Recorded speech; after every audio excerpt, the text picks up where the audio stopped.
What's up, you filthy animals? I mean, humans. And welcome to a new Psicoactivo live from Tijuana and also from Scotland. Welcome, Andy, to the Monday show. We gotta get a name for this stuff, man. Yeah, and perhaps like a joint intro song for it as well, so we don't have to keep Yeah, alternating every other yeah. week. But yeah, I'm good. How are you? How's things? Doing well.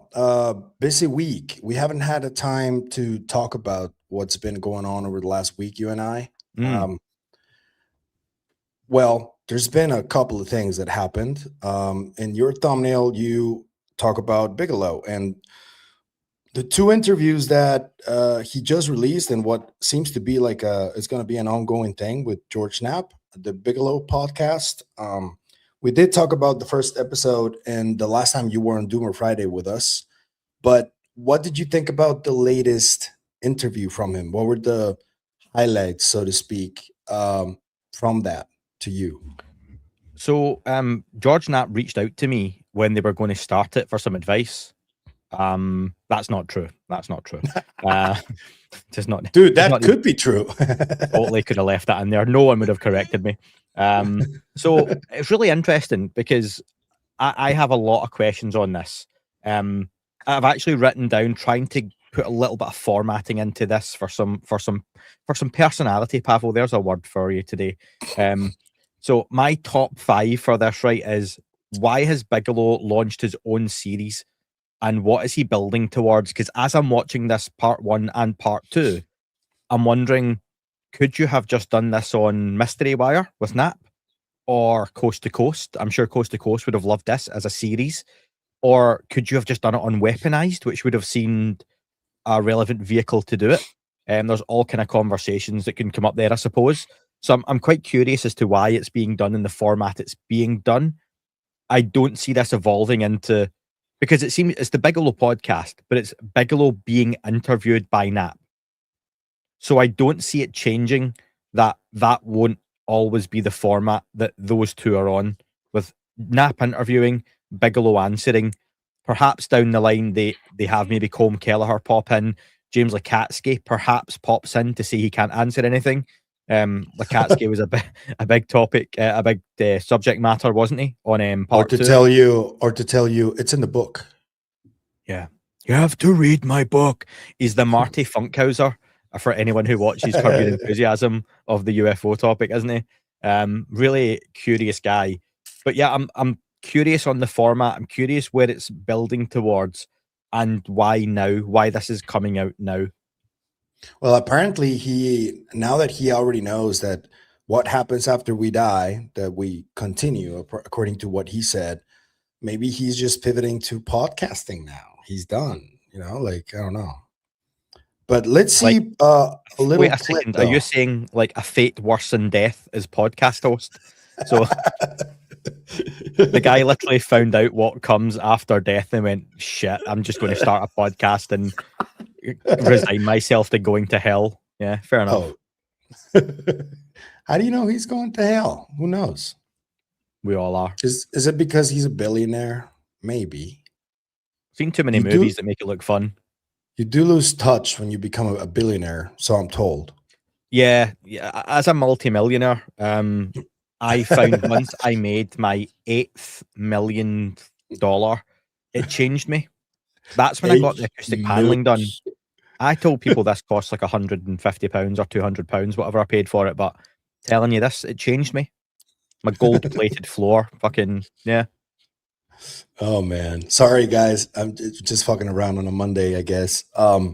Okay, so let's watch a clip. Let's get our serious face now.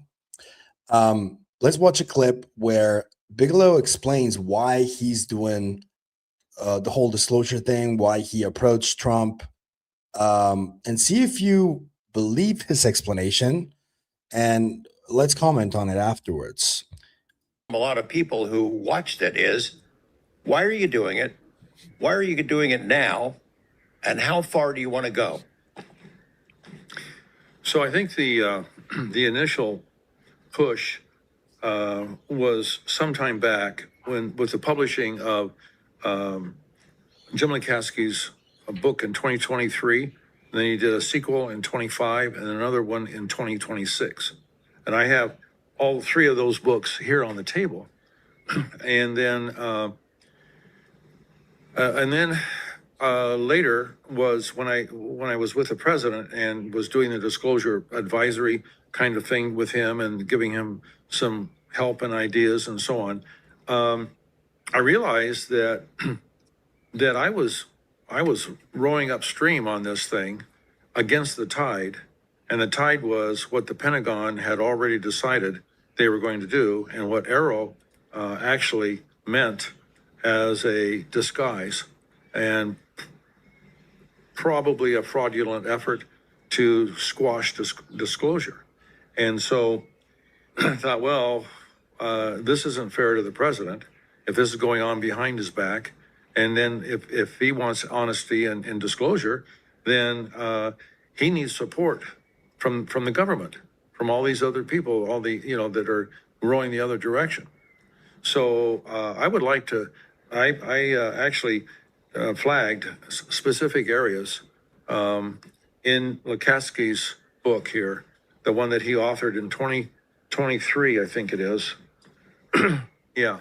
And then also refer to some things that Lukaski and George Knapp and Colin Kelleher authored in Skinwalkers at the Pentagon, because you guys did a really good job. By the way, before we dive into that, I don't know if you've seen how much of the reaction on social media you've seen to the episode 1, but it's pretty overwhelming. Okay, that's one. What do you think about his response? What's the gist of his response, actually? What's he saying the reason for this was? I think it was kind of a non-answer, bro. Yeah, it's like, He didn't really like, say anything. almost like they've decided to cover this up. So, look, Bigelow's, so far, he's not said a whole lot that he's not said before. I think that's fair. In terms of his drops, but I think we've always had to refer back to the same few interviews for Bigelow over the years and these big statements. And for anyone who is unaware, Bigelow obviously heavily involved with the UFO topic through Skinwalker Ranch, being the owner there for some time, the US government program with OSAP.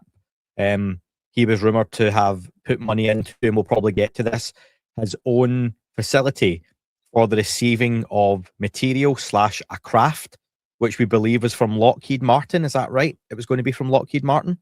Yes, and he touches on that, or well, doesn't. Yeah, a little bit. Yeah, and he also discusses sort of like the origins of OSAP during that interview. He clarifies a few things about the Skinwalker Ranch and why he left. He also talks about consciousness and how he already proved, he says he has proof that you survived your container. I think that in what he says about other topics gives you a better idea of the philosophy he has about this whole thing. And in the first interview that he gave, he did talk about the aerospace people as heroes and all of this stuff. And he said that he would buy stock. So he has that mentality of a person inside of those circles and those bubbles. And I think that the majority of people who come from that world don't really care about just regular folks. And therefore, I don't think they really understand what regular folks are after or what they're interested in. That's my opinion, though. But I don't know if you agree or disagree with that. Yeah, I mean, I don't care about regular folks, but I'm just Scottish, so there's lots to dislike about people in general. So another big thing, though, to bear in mind with Bigelow is he moved into this field of the afterlife consciousness. His son and grandson both died in their early 20s through drug addiction, and then the demons that came along with that. And that really pushed him to explore what is the afterlife, proof of the afterlife, consciousness. He had that essay competition. He goes into great detail in this interview on the prizes. Jeffrey Mishlove famously, for some people who know it, won that essay contest, and those essays were to prove that yes, there is an afterlife, and here's the reasons why.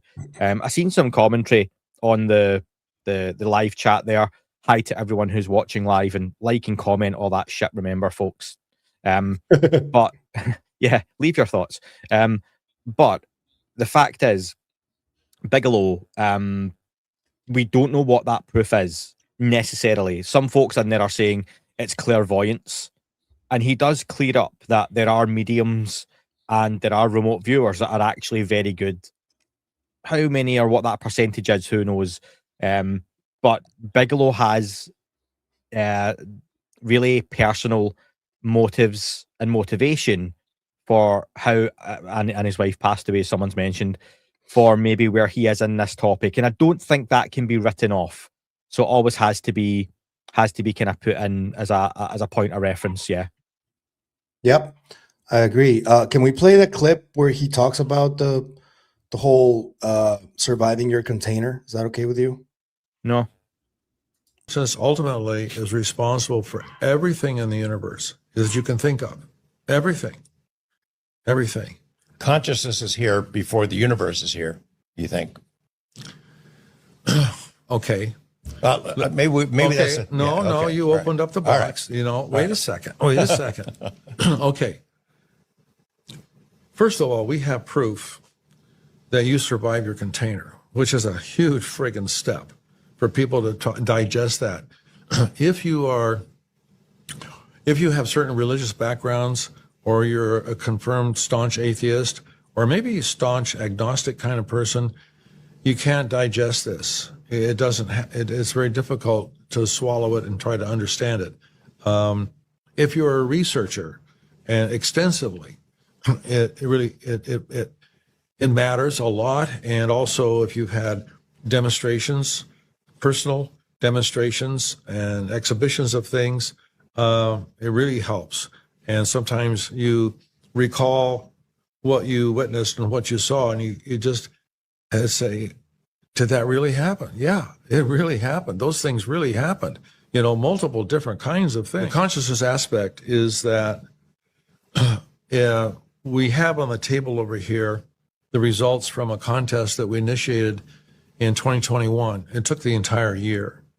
And it was about proving beyond a reasonable doubt that the survival of permanent bodily death is real. That we go on. And so you become a function of thought. And so you say, well, how is that possible without a body, without a container? That's impossible. It's not. My question is, because there are many documented cases of people who, like, there's this case of a little girl who, in a portion of her first years of life, she was speaking in different languages, and that was really strange, right? There are cases like that, and I'm sure that because, as you said, Dr. Jeffrey Mishlove was the one who won the contest from Bigelow, and he just had to go to his catalog, I guess, to talk about some of the cases that he's investigated over the years. But to me, actual proof that there's life after death, I don't think that that has been achieved yet. I don't think we do have that yet. I think we have, just like the UFO topic, a lot of circumstantial evidence and people who experience things, who talk about them. But in terms of hard evidence, like physical evidence and documentation and all that, other than stories, there isn't real proof yet. Would you agree there? Yes. I was going to say exactly that what we have is testimony, strong testimony. I think there are some anecdotes and evidence from people that are fascinating, especially when you hear of folks who wake up in operating rooms and are above their body. When they see things happening, they can describe things that were going on in the room that they shouldn't have been able to see. Leslie Kane's got a fascinating book and documentary on this too. I get a little bit scared of the after death stuff. I'm not into the whole ghost spirits thing because it scares me. Always had since a kid. So it's not that I don't believe, I just tend not to watch a lot of that stuff.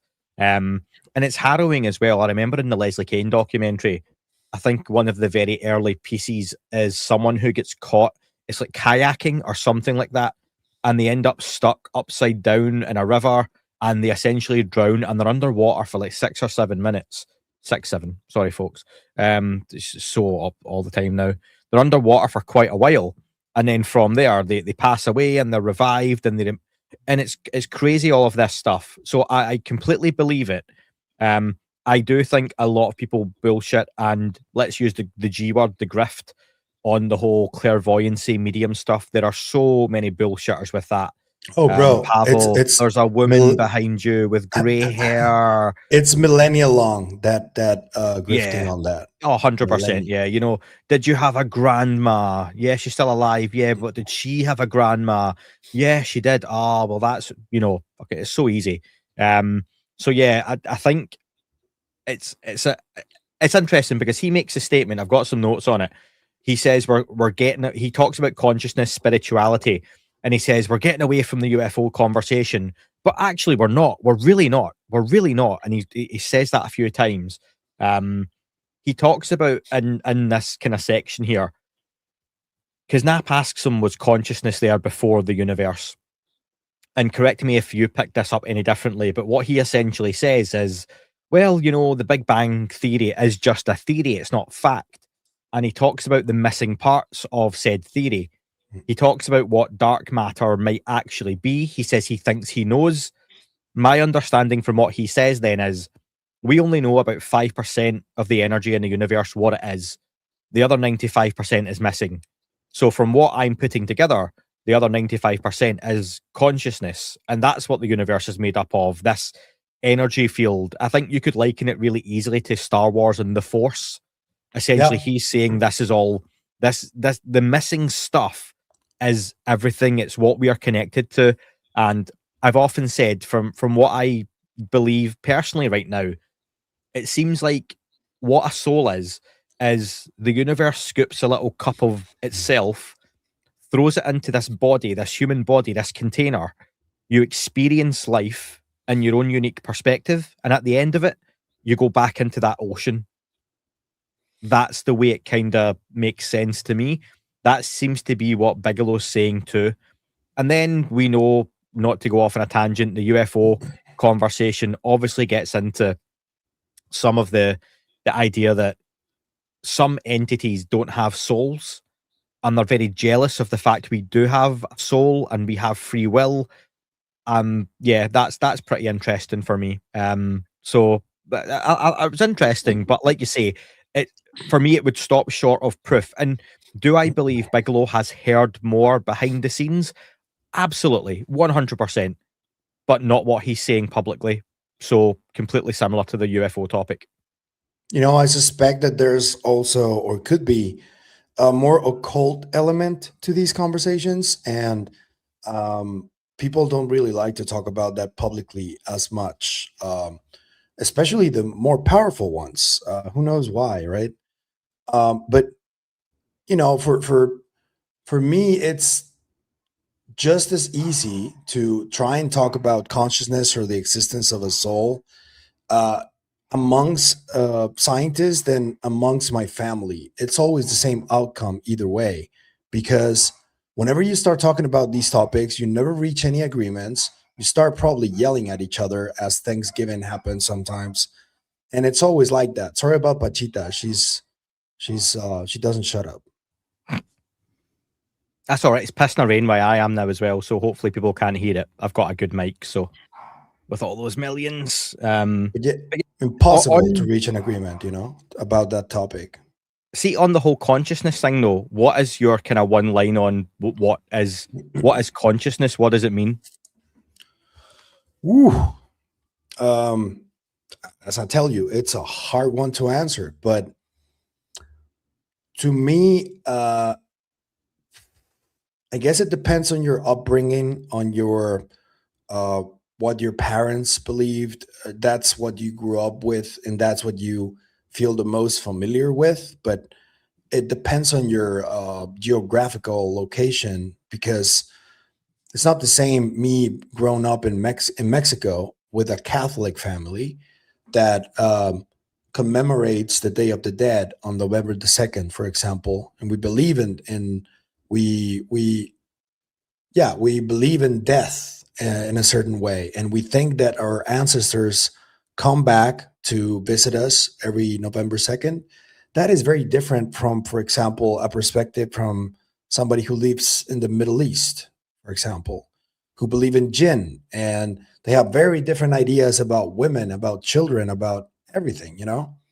So that entire concept of consciousness could be misconstrued as either believe in God, for example, or just a combination of cells and atoms that created humanity and sentient life. I do think there is evidence, scientific evidence, that consciousness or awareness, the perception of reality, is non-local. And there is also evidence, scientific evidence, that we are, that there is a way in which we can entangle ourselves, our minds, to create an outcome of something that we want collectively. I think that we do it consistently every day without realizing that we're doing it, because there are a lot of control systems that have been put in place since religions were created, essentially, to make us think that we just have this 3D reality that we experience, and there's nothing beyond that, really. And I think that that is a mistake, because that has thwarted our understanding of the perception of reality and of consciousness.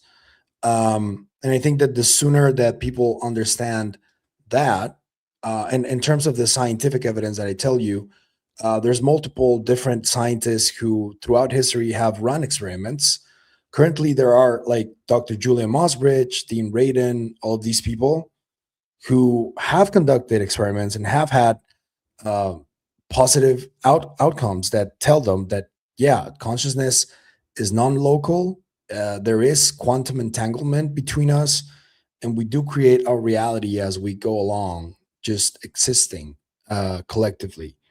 Jacobo also, there's a hemisync as well from the Monroe Institute, which is a very common exercise amongst psychophysiologists that has existed for decades, that helps people just get on the same level in consciousness and connects them too.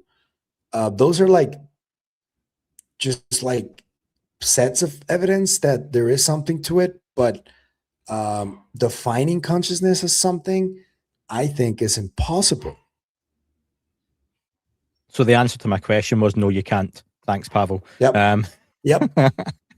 After that rant. Yep. But no, I get what you mean. You almost have to talk around it, don't you? And it's one of those that no one can say, yes, that's right, or no, you're wrong, because we don't know. And I totally agree with you on the concept of non-locality.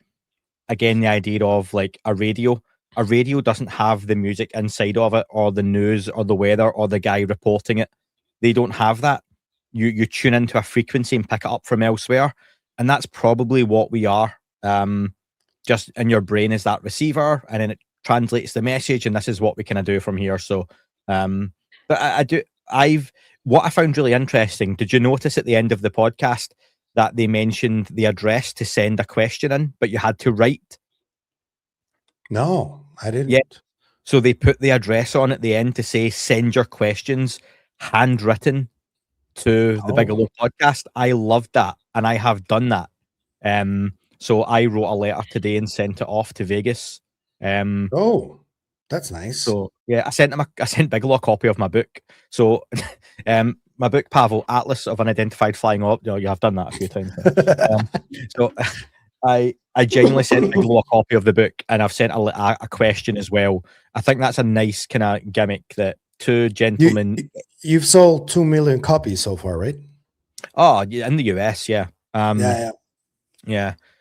So yeah, I think they were giving it out to all the ICE guys when they were recruiting them as part of the goodie bag, Pavel. You need a brick. This is it. Yeah, when you get pulled up at Comic Con, that's what they were. They were all reading my book and saw you. So yeah, it's consciousness is really interesting. But I've essentially asked the question to those guys of how do you go from a time where we get some form of confirmation, the president or a premier somewhere gives that kind of, gives that statement, we are not alone, etc. How do you get from that to then telling the public, by the way, you're a soul in a container, that you survive the life afterwards, and this is what happened? How do you get there? What is the road to that? Because that just seems like two completely different questions.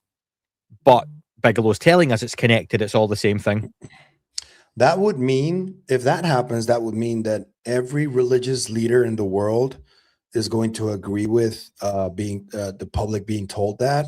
And I don't think that's going to happen. That's impossible because of the mainly philosophical differences of historical facts that everybody interpreted differently, depending on the religion that you profess. I think that the closest any religion has gotten to these ideas in the most neutral kind of way probably is Buddhism. But I don't know. That's a difficult one because, first of all, about half of people are not even going to pay attention to whatever is told to them, if this is told. And half of people are probably going to be in complete denial because whatever they're told is more than likely going to challenge their own worldview. And humans are not good at like sudden change like that. It's historically, it's been proven over and over and over. And I think that a revelation of this magnitude like that, it's not going to go well. I don't think. Not all people have gone through the process of gnosis or are aware that or can tell right from wrong. There's people that just don't give a shit. There's people that just want to live in their own bubbles and go about their lives and just enjoy life, not ask these deep questions that probably they don't even care about.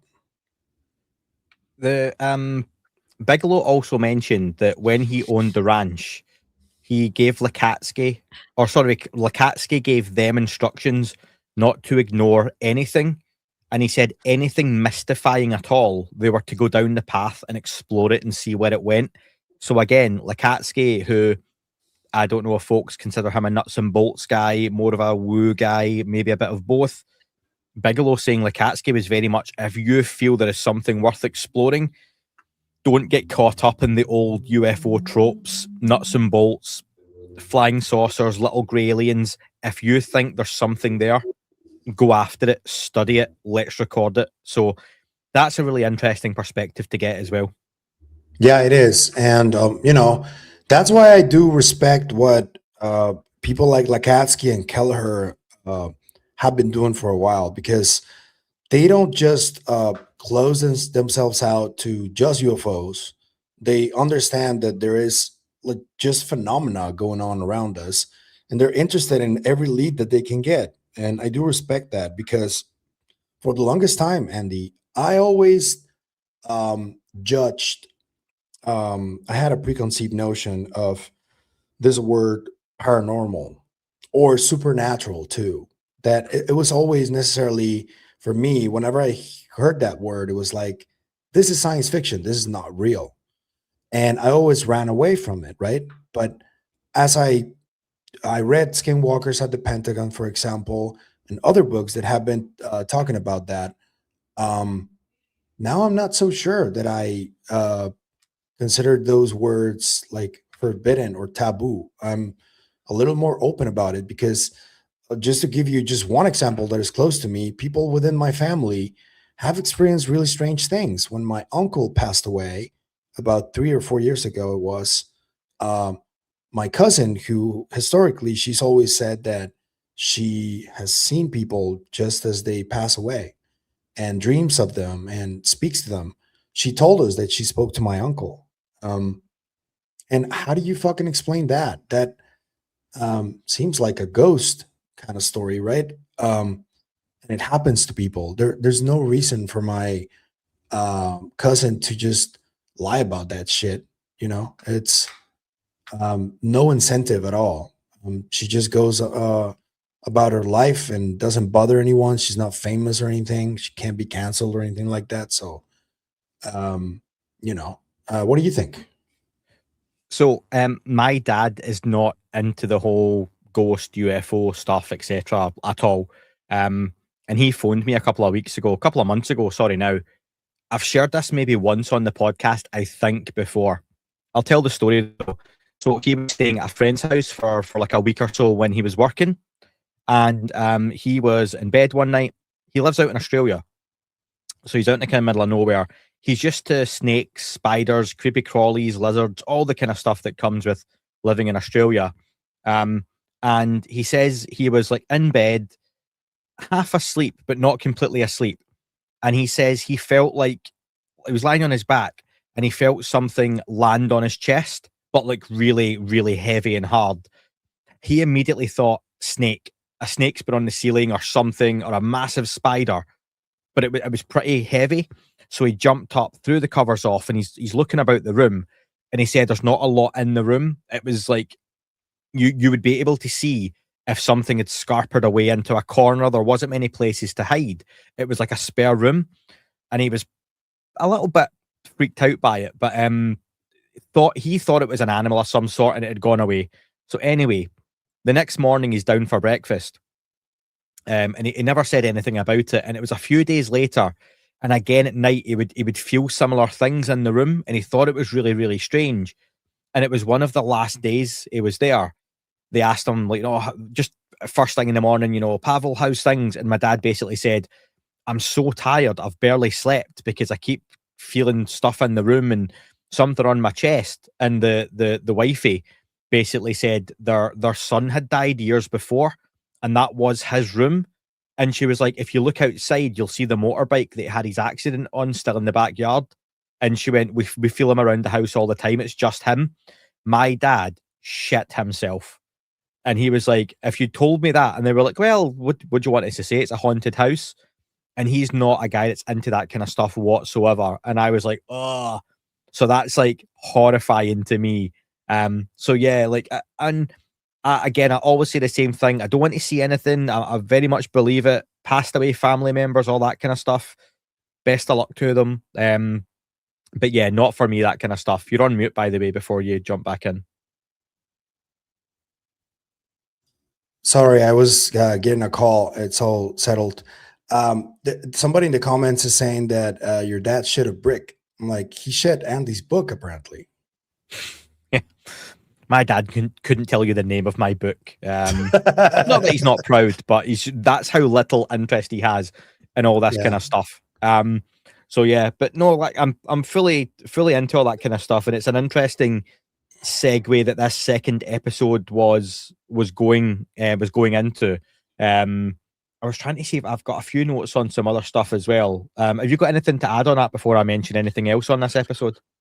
Just looking forward to what comes next from Bigelow, but I don't know how, for example, people like Brown and Dylan Borland and David Grusch would feel about his opinions from the billionaire's perspective, because these guys are like trying to get the information out for the people, and it kind of seems like Robert and other folks within the top of the disclosure movement, they seem to have different interests that are more national security and aerospace friendly kind of goals. And that's just like the question that I have. How do each other feel about what they're doing? Because everybody seems to be putting something out, but everybody's doing that at their own tune, it seems. It's not like, okay, guys, let's do this. Everybody together. It's like, no. It's a little chaotic, don't you think? Yeah, and I think the reason you don't see a lot of that is you would, if you sat down, just pick a name, Matthew Brown, and you said, Matthew, be really honest. who's bullshitting in this topic in your opinion and who's not, and he laid out the names, it would throw a whole bunch of cats amongst various pigeons. And I think you could speak to Elizondo and ask him the same, Stratton and ask him the same. And I think, for example, there's one to hone in on. A lot of folks are expecting Jay Stratton's book to expose something about Elizondo. Or And it may not, or contradict something. And again, that doesn't necessarily mean one or the other is lying. It's difficult because, believe it or not, I'm not in the intelligence community, folks. I'm not that intelligent to be in the intelligence community. Pavel, I don't think you are. Maybe you are. Nope. Who fucking knows? I've never met you. You could be CIA, FBI, NSA, KFC. Could be any of the KFC. Yeah, could be any of the above, right? But all these different folks, I'm not going to pretend that I know these people. And I think that's where sometimes folks in this topic can really, really easily get lost when they get a little bit of UFO celebrity, or they are easily manipulated and folks take them in and they then think they're part of something. And that's where you hear about folks going on about these special group chats and all that kind of stuff. And honestly, anything I've ever been exposed to is pretty basic. There are so many people who talk about all this stuff they've heard in the background, and I've not, but I tend to stay out of it. So it's the whole intelligence community thing makes it difficult to pinpoint who's telling the truth, who's lying. Are some of the people telling the truth actually doing it for the wrong reasons? Are some of the people lying doing it for the right reasons? Who are the good guys? Who are the bad guys? It's really difficult to work out in this whole topic, and that's where I think people just have to keep a bit of an open mind and not go too all in on anything. Used the example, didn't we, a few weeks ago, Pavel, about Grusch.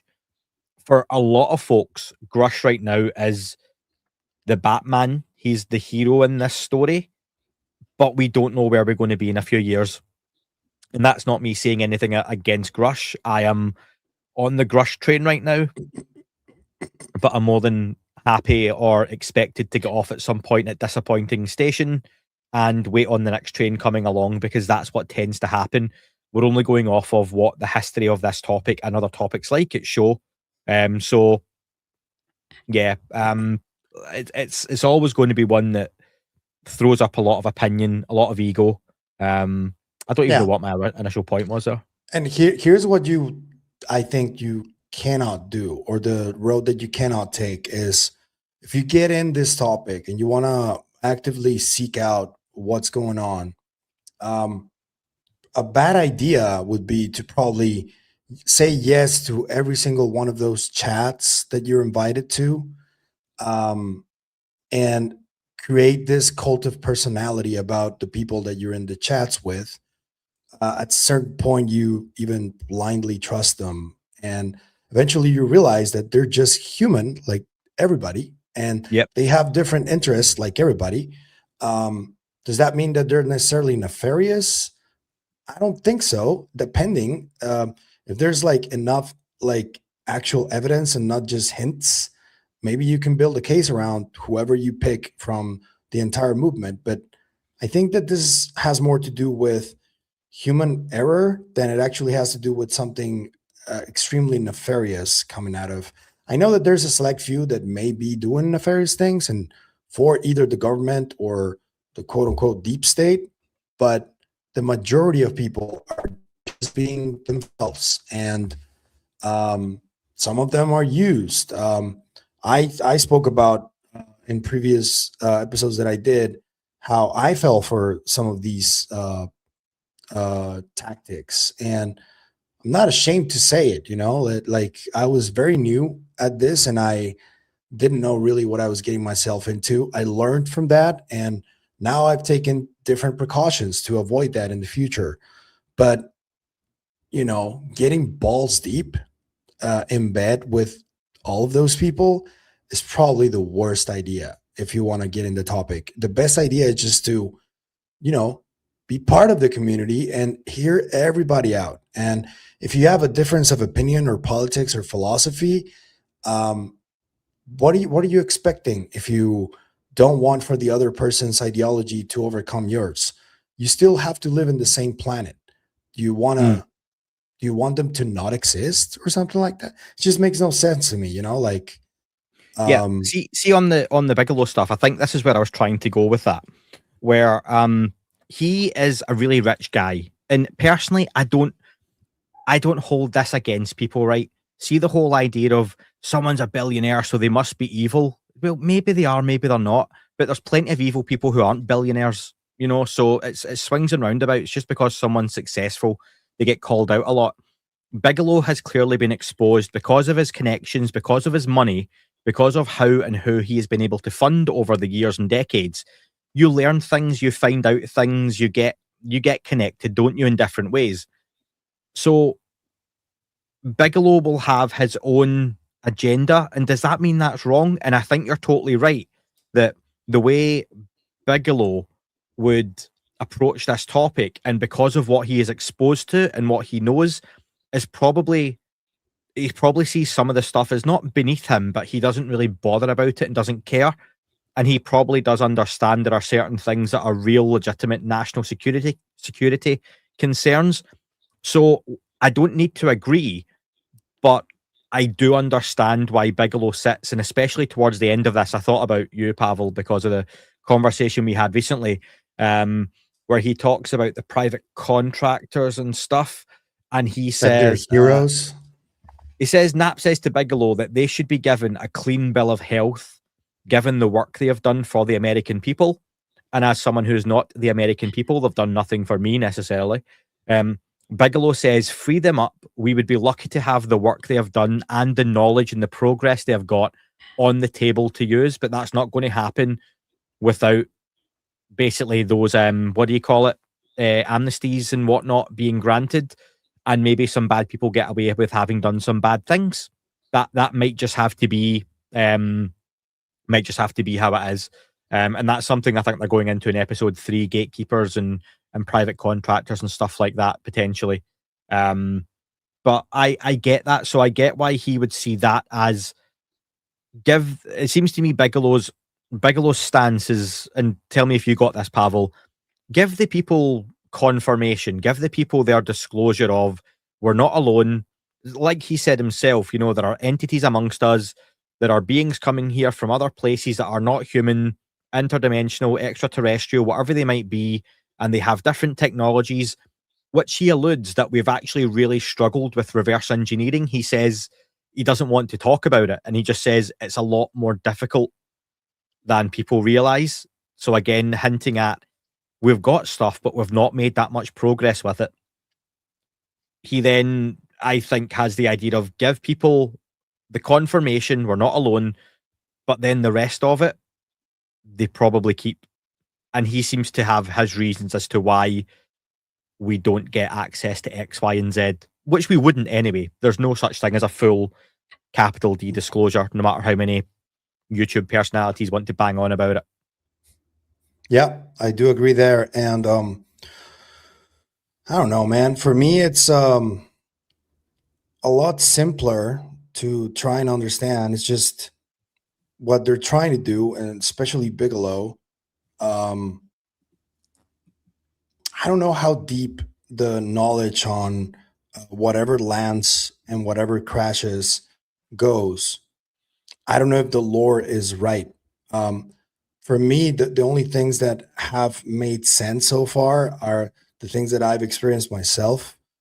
The other parts, it's gonna be, I think, if a lot of the more outlandish stuff turns out to be real, as I told you, man, I think it's gonna be difficult for some people. Yeah, it's a long conversation to have, and many more questions will arise inevitably. Yeah. I've got a slight sidebar question on go ahead. that whole crash retrieval stuff, right? I posted this the other day, and there it is there. So it was mentioned on, was it the Grusch podcast? And we're going to talk about that with Phil. I can't remember what it was, but something got me thinking that, are we assuming too much when we see a body inside a recovered craft and we conclude that species built that craft? What if the craft has one origin and the occupants perhaps have another? if there are really different intelligences, multiple different intelligences, but recurring technological characteristics, is the common denominator the beings or the technology? So again, this was off the back of, we have all these alleged different crashed vehicles.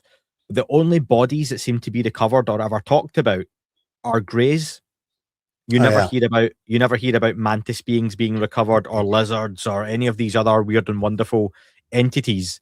We don't take an Orban and Shackles and Casper the Friendly Ghost along a corridor. It always seems to be one type, but different types of craft crash. So is there some kind of intergalactic rent-a-car type place where beings get craft from and use them for whatever? Or are they building these? That doesn't make sense. Also, no crashed triangles. A lot of sightings, but no crashed triangles that I know of. That's also really strange. Yeah, why are the, for example, alleged encounters with Nordic beings are always like interactions, and they're never like in those crashes or dead or something? That makes me think that probably if they're real, the Greys are more like sort of robots of some Disposable? type. Yeah. More akin or prone to crashes, less in control. Like the old Kodak cameras for those of a certain vintage, where you would go and buy it for one party, take 50 photographs on it, take it to the shop, and then throw it in the bin. Maybe that's what an AI robot looks like in the far future. Who knows? Would make sense. But yeah, just that idea around that, and I think it came from the Grusch conversation, that what if the craft have one unique origin, and the beings themselves, you just, at some point, someone comes along and goes, Earth, sounds like a Rick and Morty episode. Earth, you've now unlocked level 66. Congratulations, you now have access to the UFOs. So do you want to pick your UFO of choice, a bit like Mario Kart? Do you want to customize it? This is what you guys get for now, and then you'll unlock the next one at level 100. Don't crash these into buildings or each other. That would be wonderful. I wonder how many times this experiment has taken place, right? In previous civilizations, if they existed. How many failed experiments is the question, right? Yeah, like the Matrix. How many times has this happened, this simulation been run? Yeah. Can we get into Dave's interview? Is that okay with you? Yes. Let's start with this, because I think this was probably the wildest thing that he said. But let's acknowledge, people were expecting for him to be in some sort of interview or write an op-ed or do something, right? Like that meme of the kid with a stick. Come on, do something. And he did. And he did say a lot of what people expected him to say. I just wonder, could that be enough for some kind of proof to be released by the government? Because clearly there's a push for to the president, so he can like give them the authority to release whatever they have, videos, whatever type of evidence. That's my question, but let's watch this first. Here it is. Pilots or occupants of these craft, to your knowledge, been taken alive? Yes, and I know people who have had direct interactions in a detainment situation, which sounds very Star Trek and sounds very crazy, but it is true. And I talked to a former cabinet member about that, who directly worked the issue for a particular former vice president. You can guess which one. Darth Vader. And were they able to communicate? Subtle. Yes. And it is true that some sort of consciousness communication, of course, people call it telepathy. I cannot begin to tell you how it works, but there is some sort of communication like that. And even friends of mine that were on retrievals felt that kind of communication as they approached the vehicle when they were doing cordoning it off, waiting for transport. How that works, what that means, I certainly don't know. I'm as curious as the average viewer on your show on how that works. And it does feel very Star Trek to me. I have no personal experience with anything like that that's outside of my normal, human experience. But that is indeed, what people have experienced in the government with these things. What do you think of that, man? So, to preface, and I'll try and keep myself on track here, I enjoyed your interview with Daniel Elizondo, who I do not believe is any relation to Lou, and James Faulkner, Neon Galactic. You just had it up the other. I legitimately listened. James Falk, sorry. My bad. They were really good, and Daniel wasn't too happy at Dr. Phil being the vehicle for Grusch to speak on. And I text you at the time when I was watching it and said, totally disagree with that. I respect the opinion. I don't respect everyone's opinion, actually, because people's opinions can be wrong. But I that's fair point from Daniel to say that he doesn't like Phil, blah, blah, blah, blah, blah. However, Dr. Phil has a massive platform. Dr. Phil, regardless of him being a real doctor or not, I don't think people seem to say he's not. He has a PhD in psychology. Yeah. So he's not a real doctor. No, so it sounds like he is, kind of, chiropodist. But regardless, he's a massive celebrity. He has friends with Trump. You make all these points on the show. I don't see much wrong at this point now with people like Grusch going on major platforms and talking about this topic, especially in a serious way. And I'll be really honest, I would be the first one here, folks, to say Dr. Phil's terrible at this. The questions were awful. It's not really good. The angle's poor. He's actually really fair. And he says at the beginning, show me the craft, show me the beings. Yep. He's not saying anything untoward or unrealistic. And again, if Dr. Phil is mates with Dr. Trump and Trump's telling Phil, go and handle this, go and chat about this, here's access to the tranches early and stuff like that. Phil's not coming out. I would be more wary if he came out and basically said, oh, these drops are great, aren't they? The government's doing such a good job. He's not. He's came out. He's criticised them. He's talked about the decades-long cover-up. He says we're being lied to. He says there's better stuff out there. And he says, show me the craft, show me the beings, show me what we're being told exists. I can't disagree with anything really I've heard Phil say in regards to the UFO topic in the few weeks, and I totally appreciate. I was checking this the other day, Pavel, and I've got some of the basic numbers right on a different spreadsheet here. I might not have it instantly in front of me, but Dr. Phil's numbers for his usual videos on YouTube are in like the 10,000 to 80,000 range. He has the odd video, the odd one that hits 100,000 if it's a really controversial topic. The Grusch interview a couple of days ago was already at over 250,000 in a couple of days. His other UFO stuff he's done, like the Path to Disclosure and whatnot, has hit 150, 180,000. Yes, there are numbers on this, but it's being covered and it's being covered well. My only issue with this whole interview was the videos they were using constantly to show on screen from the recent drops, because they are almost all bollocks, bar the zippy fast one that moves away quick. But yeah, I've got no problem at all with Phil doing this. And if there's going to be a slow drip disclosure or a movement forward in this topic, for me, this is just what in 2026 that would look like. People like this, whatever Kardashian sisters got a podcast, whoever else, these are the people who are going to get them on the platforms. And do you stick David Grusch on my podcast or yours? No doubt, Pavel, we would give him some of the best interviews he's done and ask some of the best questions, and we would get 100,000 views. They'd be our biggest ever interviews.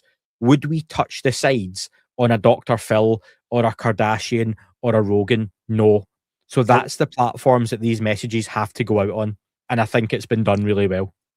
Especially because they seem to be just using Dr. Phil as the guy to lead on the communication side of this. So yeah, it makes sense that it was Dr. Phil and, for example, not Jake Tapper, who postponed an interview with David. And let's just be clear, it doesn't matter which interview he would have done. It would have been the Tapper one or the Dr. Phil one, which was what he did. He would have said the same things, I think. Yeah, Grusch doesn't deviate too much from his message, but he does add to it each time. I think some of the comments on this, especially around detainment, a lot of folks, when he made those comments, have jumped to the Skinny Bob footage and have tried to put those together and be like, is that, have you also seen the one that's the Victor, the alien, where people tried to say that was legitimate, where the alien has the really deep voice and it's like, humanity is doomed. It's like a trailer for a movie. that's a CGI thing that they did. Yeah. But you can tell people that, but some folks don't believe it. But a lot of folks are jumping to the Skinny Bob one particularly as potentially being legitimate. A detainment situation, capturing one of these things, communicating. If you've seen Disclosure Day, I think we're past spoiler territory now. There is a clip on Disclosure Day, which is one of the best bits of the whole movie, to be fair, where you see a being being detained and interrogated and tortured. And it's pretty good in terms of, when I say realism, about as good as it can get. I'm sure Jon Stewart will have shared it on his X and said it was real. No offense, John. But so that was interesting for me, the detainment conversation. And that's going apparently to get Dick Cheney was there in one of those. That was subtle, as I said. He called him Darth Vader again, but remember, Darth Vader at the end of the movie, again, spoiler alert for Star Wars folks, turned good again. So I don't think we got that. Yeah, we never got that from Cheney, did we? Picked up the Emperor and threw him in the fire. And maybe that's the analogy. Cheney was Vader. Who's the Emperor? There's always two. Ooh. Remember, Star Wars folks? Always two. I would point my finger toward one of the oldest families, probably. Well, what about Stephen Miller? Is he like the Darth Maul? Is he rose up as their that guy. He's got the double-sided lightsaber now. So yeah. But no, it was a really interesting interview. I've got 5 points from it that were interesting, if you want me to read those out. Yep. And we'll watch a couple more clips after. Yeah, I'll probably cover some of the clips on this. So Grusch claiming there are 25 to 100 recovered non-human craft. He tries to be deliberately vague because he can't go into detail, but between 25 and 100, we can settle on 50. He discusses occupants and whether living beings have ever been recovered, which he goes into the detainment details. He mentions, because Phil says to him, could you take me to one of these facilities? I'm paraphrasing. And he says, yeah, we could take a trip out west. And he alludes at something apparently too large to move. And this is something that's now for the last, 18 months to 2 years been a big topic of conversation in the UFO conversation. And that's one we should come back to. Number 4, he suspects much of the phenomenon may not actually be extraterrestrial. Grusch has always fell down. I think he's almost pushed the conversation away from ET, not discounted it, but almost like, yeah. And I seem to get this impression from a lot of folks now. The ET side of this is perhaps we have been visited very sparingly from anything you would consider from another planet. That if it's happened, it has literally been a single handful of times in civilization, and that most of what we're dealing with isn't traversing the planets to come here. That's the way I kind of get from these folks like Grusch, who are almost like, a little bit flippant about it. And number 5, he says, and we can talk about some of those videos that have been shown online, disclosure could define Trump's legacy, and he publicly pressures the administration to act. Stephen Miller specifically. Yes. Yeah. And he tells Marco Rubio to help out Stephen Miller, because we got to remember, Grusch allegedly brought those 40 people from these programs to the Senate, and the Senate got that disclosure. And there were certain things that happened. And I've been trying to corroborate this with more sources. What is being talked about is that when Marco Rubio was supposed to meet with the late Mark McCandlish, who is known for the whole ARB story and the Flux liner. So sorry, I lost my train of thought. We got a visitor. Let me show him. Hey, Dan. Hi, guys. What's happening? How you doing, man? Welcome. I'm good. Continue the conversation. I'm all the way in. I don't want to cut you off, but I want to talk about this quite a bit. The Grusch stuff has blown me away. So Yeah. And we didn't have you either on Doomer Friday last Friday, so it's nice to have you here again. So where was I? I'm sorry, I lost my train of thought a little bit. Something about a flux liner or something like that. Oh yeah, when Marco Rubio was supposed to meet with McCandlish, a few days before that, McCandlish turned up dead. He was shot. There's people who contest whether he did it himself or if it was somebody else. But apparently that event was really scary for people like Marco Rubio. And that might be one of the reasons why he doesn't really want to talk about this anymore. Last week, we saw a clip of him saying that he's no longer on the topic, but he asked people to take it seriously. Well, he also said that he sometimes used it as a distraction when asked about other topics, which was kind of weird. But for me, that's it. It's people from the Senate already saw something clearly, thanks to Grusch, and they're scared. They seem to be scared or avoiding some of this. Cleary? haven't they seen stuff for the last couple of years? It feels like they've been pretty informed for quite a while and haven't really moved on it as much as we would have liked. Why I do you get the think that impression. is? See, on that, just to add to Dan's point, I get the impression that a lot of what they say publicly seems to be behind what they know or talk about behind closed doors, and that's where I've not understood. And this is where I've had this issue with the Age of Disclosure documentary needing to be a thing. Why do you have to make a documentary to tell all the folks that you have access to anyway what's going on, what's happening, and that they should speak to each other? It seems like a really, really long-winded way to do that and really pointless. I've never understood that. I think that's a way to get the public involved, forces our leaders to kind of move on. I think it's the point of the film. I mean, otherwise, I mean, like you said, everyone's already informed, so you got to get the public involved to put pressure on people. Which did kind of work. Yeah. Yeah. Thank.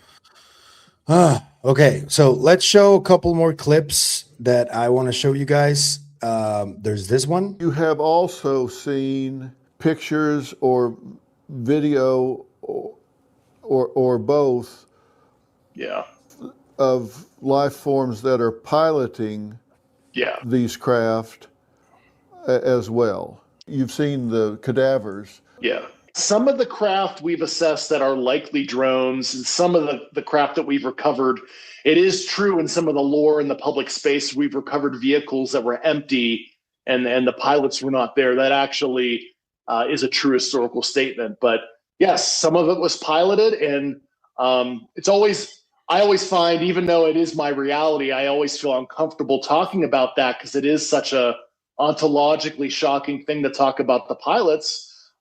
But what do you know? They look just like what people have reported seeing, like credible witnesses. You look at the Ariel School event in 1994, where 80 school children in Zimbabwe saw what we would call in pop culture speak small gray aliens, exactly the way you think. And what do you know? Some of them look exactly as reported by credible observers that have nothing to gain and everything to lose by discussing their experience. That's a wild one because I was just thinking about this morning about the Ariel School event. You just said, Andy, that a handful of times we've probably been visited. I think this was probably one of these times when it happened with the children. And I don't know if you guys remember what the overall theme of this messaging was, from the beings to the kids, to just not give in to technology, take care of the environment, all of this stuff. And right now, what is happening? AI is like taking over. The tech companies don't really give a shit about enhancing technology even more than it has been enhanced already.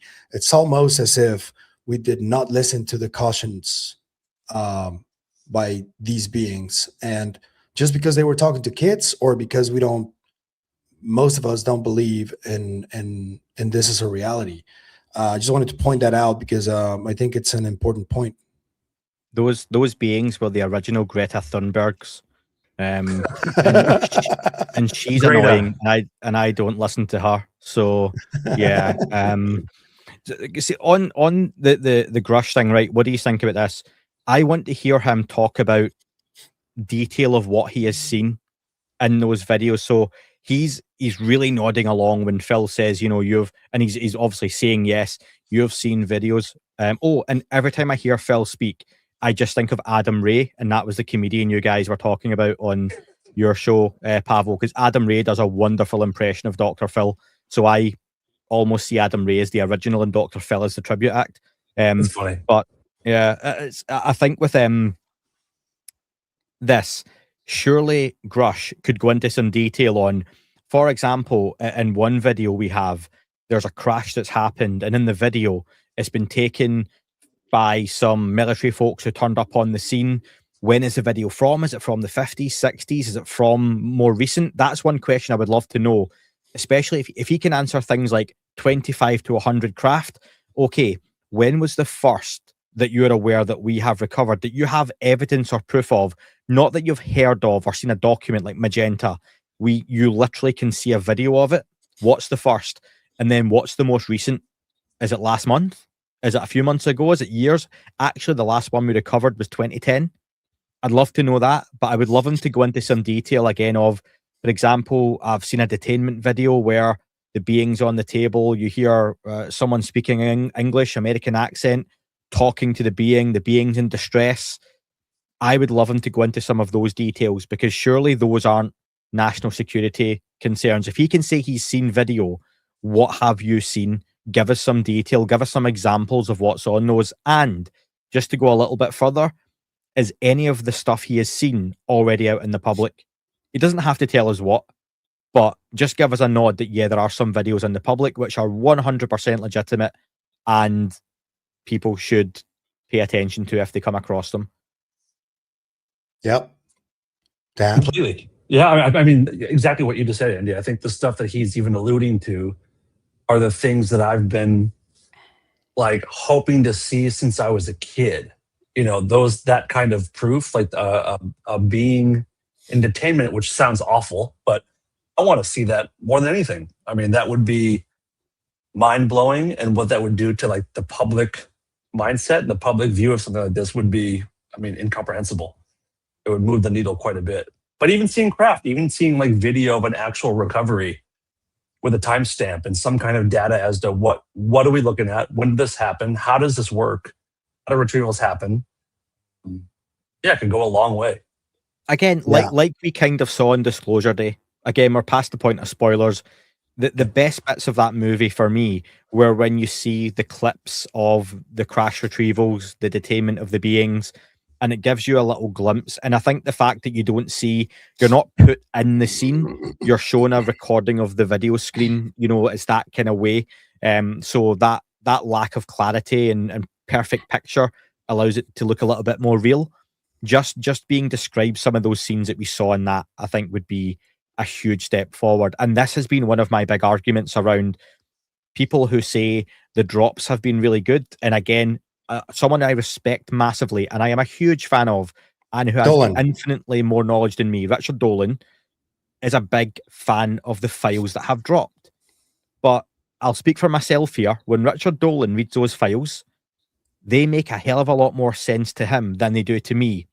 It's like the dude in the Matrix when he reads the Matrix code and he's an encyclopedia of UFOs. Yeah. The dude reading the Matrix code, for me, it's numbers and letters and Chinese symbols mixed up. But you've got the guy in the chair going, I see woman in the red dress. I see agent. I see dude selling hot dogs on the corner. Dolan's reading those files going, this actually correlates with this. This reminds me of this. Let me pull this file out of here because they've mentioned this project. That's the first time that's been mentioned since I don't have that.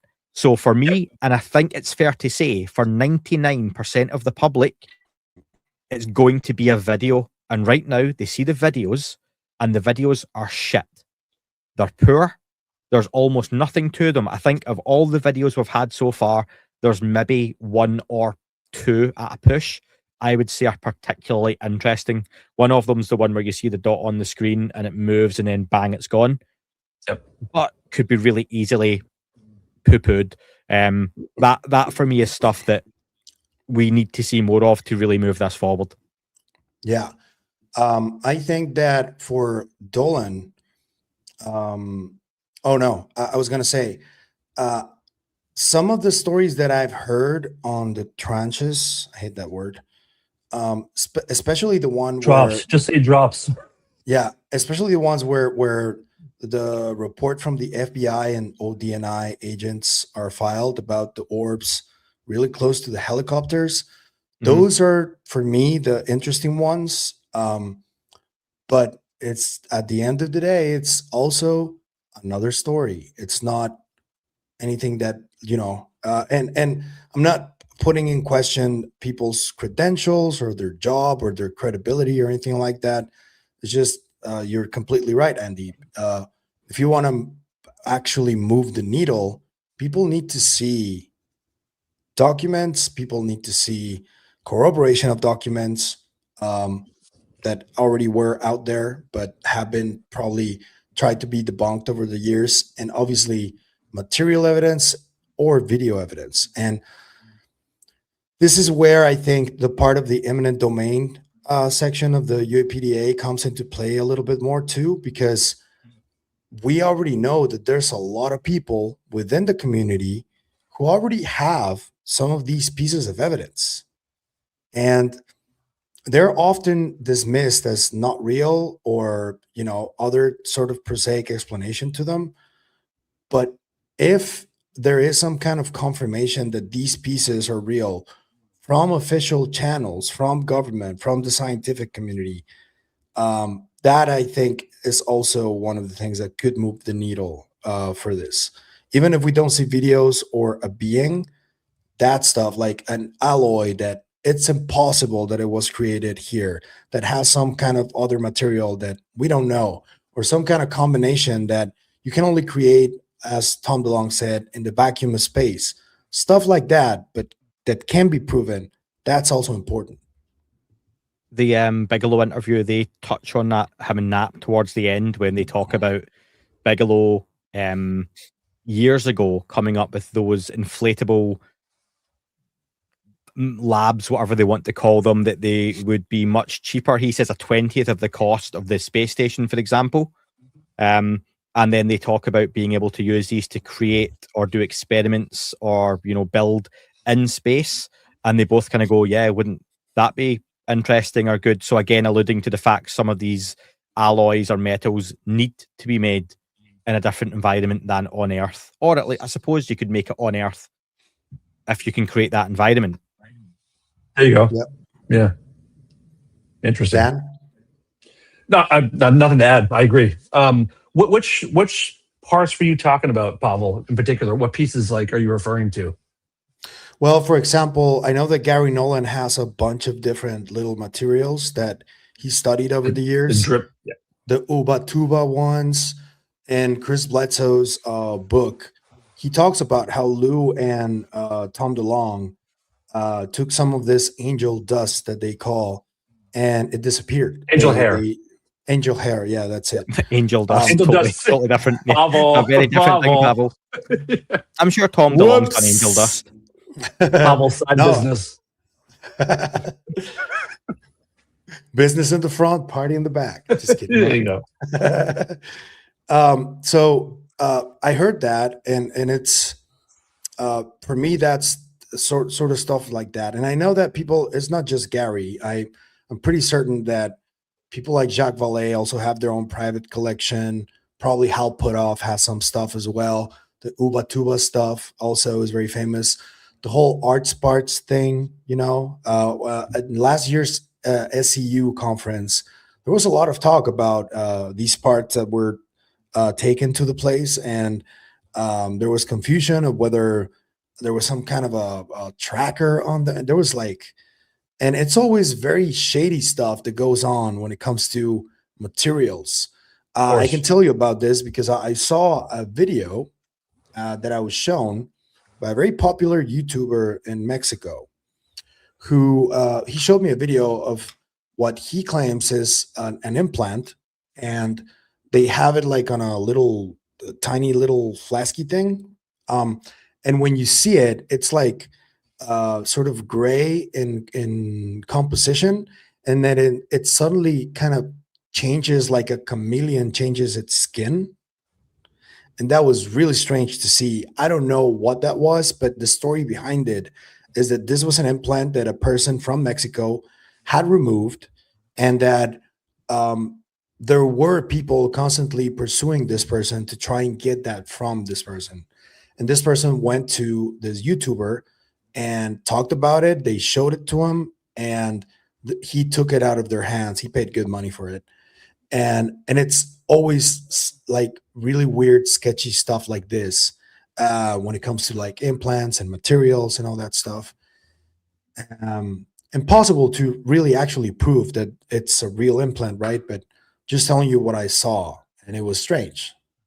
What kind of people were approaching this person? Was it like government folks, or just like scientists, or American suits?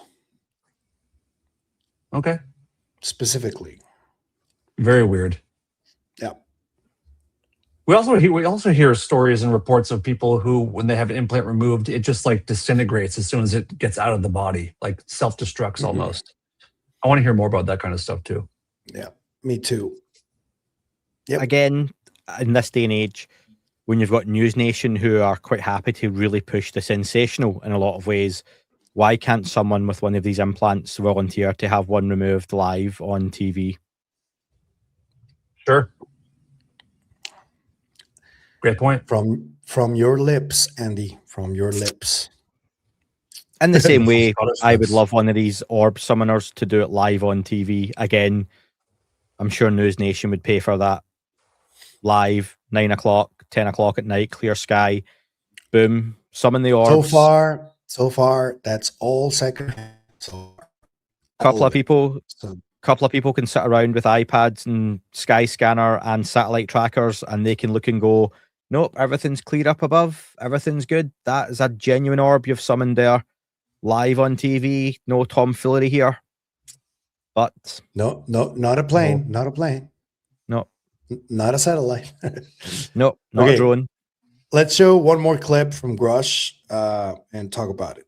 So in terms of what my exposure was, I had folks from the retrieval program. I'll call it exfiltrate audiovisual evidence for me to see, both video and photos, and that was audiovisual evidence of the retrieved craft, some of the dead cadavers that were recovered. Call it the pilots, as I said in my interview with Nancy Mace, and of course, I interviewed a ton of subjects all the way up to the cabinet White House level that had close personal participation in this subject. And of course, because I wasn't hands-on, so to speak, and saw this in person, I brought a lot of those people to the Intelligence Community Inspector General under the Biden administration, so they could hear it from the horse's mouth. They can get information on the locations of where this is being held, where the archives facilities are, where they hold all the program records, etc. And of course, this complaint was, considered credible and urgent. Admiral Haynes was forced to send it to the Senate and House Intelligence Committees in summer 2022. And then I subsequently provided 11.5 hours of classified testimony to the Senate and House Intelligence Committees. Unfortunately, from what I understand, there was a little bit of fear in those committees, especially in the Senate, and they didn't open up some full field investigation. I think Mark Werner and Marco Rubio were a little nervous to really up the ante with the deep state that they were tackling. That's probably a longer discussion.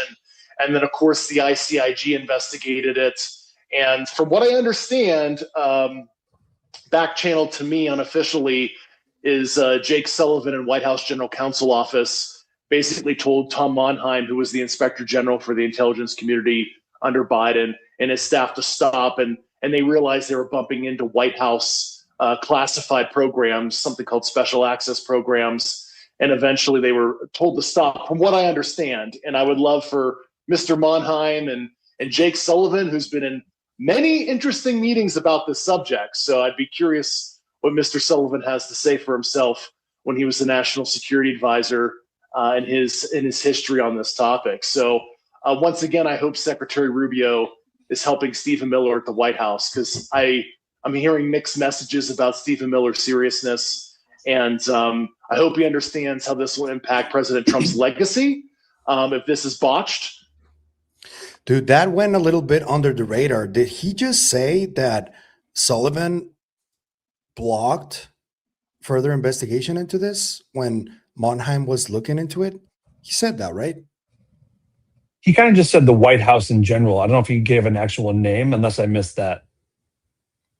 Do you guys remember when Matthew Pines was so sure that there was going to be a coup de grace, and he said there was a prepared interview that was already recorded, that we would know who it was? I wonder if that's Sullivan. Hard to know. Again, but also you don't know, are these things blocked? It's really easy to go conspiratorial. And again, I'm going to sit on or do devil's advocate here. You could go conspiratorial and they're blocking the UFO progress, disclosures being stonewalled again. Or was it just someone went, this UFO stuff's bullshit, stop looking at it, you're wasting my time, you're wasting money, I'm trying to deal with North Korea building uranium mines, I'm trying to deal with Russia messing about with this, I'm trying, and they've just went, stop this UFO shit. I imagine sometimes that just goes on. Unfortunately. That makes sense. What do you think, Dan? Doesn't mean it's right. I'm mostly intrigued, and there's so much in that clip too, by the way. But I'm mostly intrigued by the fact that he said that basically someone snuck him video and photographs to prove to him what was going on, which makes me think that he probably still has those things somewhere and has shown other people those materials. I mean, that should be one of, if I think about it, that could very well be a dead man's switch or part of it, right? Definitely, I would think so. Sure. Yeah. And I have someone. So that means. Go ahead. Sorry, Dan. I cut you off there, mate. Go on. No, I was going to say that. So that means if there's a dead man's switch, that means that more people than Grusch himself have those materials, and that's exciting. Amanda Rose, I can't put the question on screen, but it's one of the last ones there. Do you guys think Grusch was messaging in this interview to the Trump administration that he should be considered for the UFO czar position? He kept saying he can provide all the vital info. So that's an interesting one. That again, if Trump's got Dr. Phil doing this for whatever reason, maybe Phil just wants to do it for off his own back. But again, there is a relationship there between Phil and Trump. The czar things went a little bit quiet, hasn't it? And I don't know, Pavel, have you heard much more on that? Right now, I think that it's not even called that. It's a position within the National Security like Council. Chief executive or chief officer or something like that. Sheehan said it on your show. Yeah. On your show, yeah. But what I did find out last week is that it's more than one position. It's not just one. And that people seem to think that Lou already has one of those, Elizondo that is, and that the other one is being contested by multiple people from that, like everybody wants to, even Greer seems to be keen on getting that position, which I don't think it will happen. But that's the information. Oh God. I'm not completely against. I would pay to see that shit, bro. No, just for trolling. You know, when you talk about catastrophic disclosure, Stephen Greer in an official position. Wow, that would be just put Logan Paul in there. Who cares? Just put Logan Paul in there. Doesn't matter anymore. Dan, I said this a few weeks ago. I don't think we're far off of having like a reality show with all these UFO folks, Big Brother style, where we can vote them off week after week, and then at the end of it, the winner gets the UFO czar position. Gross. I want Celebrity Deathmatch UFO edition. Yeah. I also think that position should basically become what that review board that was being pitched for the what is it? Not with the review board. This should be a position that has like 5 to 10 people in it. It shouldn't be one person, maybe one spokesperson, but it should be a committee for sure. The governance board, you mean? Yes. Sheehan said that when I spoke to him, Dan. I don't know if you managed to hear it, but Sheehan I very did. much was like, yeah, Elizondo shouldn't accept a position. Grusch shouldn't accept a position. It should be multiple people all working together, Totally agree. not under the executive branch. Because again, Sheehan's point was they're trying to put this group together, like the head of the FBI, the head of the CIA, the head of the NSA, and you're just bringing in all the gatekeepers who are the Yes. ones ruining disclosure and ruining progress around a table and saying, "Can you guys fix this?" Because Right. yeah, it's It's not like what having we want to do. like having a dirty cop do an investigation on himself. And Yes. funny enough, he finds himself innocent of all crimes. Yeah. Yeah. Yeah. That would never happen in modern America. Never, dude. We are very much above board over here. Yeah. God bless you all. Thanks. So I want to run a little something by you guys. If you guys have any final deliberations on this, or anything else you want to bring up about both interviews before we move on to something, I've got something on the Grusch one. Go ahead. Grusch talking about in our own galaxy there are exoplanets around other stars, that we shouldn't subscribe to it just being something out in space. I've mentioned. He says maybe it's ultra-terrestrial, grew up here, then left. Maybe shadow biomes, maybe under the sea. And he says, you know, whatever developed on the seabed, wink, wink. And he says a good portion of this isn't traditionally ET. So again, Grusch is like trying to give people a nod there that, you know, whatever developed on the seabed. So is he saying we literally have another form of life that developed underwater?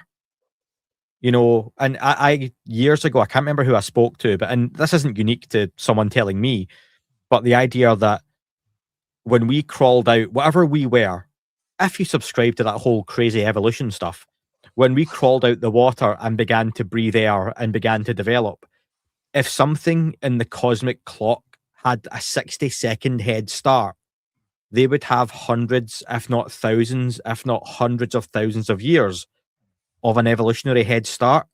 They could be reptilian or something else. Why couldn't something have not come out of the water, evolved under the water, and also been intelligent? Sure. Yeah, why not? And there's Grusch sitting on Dr. Phil, basically. I mean, I doubt he's talking about mermaids. Then again. No, he's like, Aquaman is real. Wink, wink. Yeah. I mean, I think most of us agree that the ocean makes the most sense of all of this. Is that where you guys are at? That the majority of this comes from the ocean? Yep. Or underground as well. Which is similar. Yeah, sure. Because, you know, in Mexico, in the Popocatépetl volcano, there's The what? constant. That's a made-up one. No, Popocatépetl? Popocatépetl. Boca Raton, Florida? He's fucking making that up. So that's it's Popocatépetl and the Iztaccíhuatl. So there are two different volcanoes that are close to each other, and there's a really beautiful story that this guy was like a soldier, and this was like a maiden, and they had a beautiful love story, and they named the volcanoes after them. And those volcanoes, there's constant activity. There's cameras put in place 24/7 where you see stuff going in and out of the craters. So potentially, yeah, it's not just the oceans. It's potentially also underground, you know? Yeah. Tom DeLonge, I'm wearing, some folks have asked, I've got my Monsters of California hoodie on, which was Tom DeLonge's, I want to see B movie, but it's probably under a B movie. But it's like Scooby-Doo on acid. It's pretty fun if people want to go and check out Monsters of California. It's fun. But that's a good word. It's a fun, especially if you're into the topic and you want to know about DeLonge and his thoughts on this.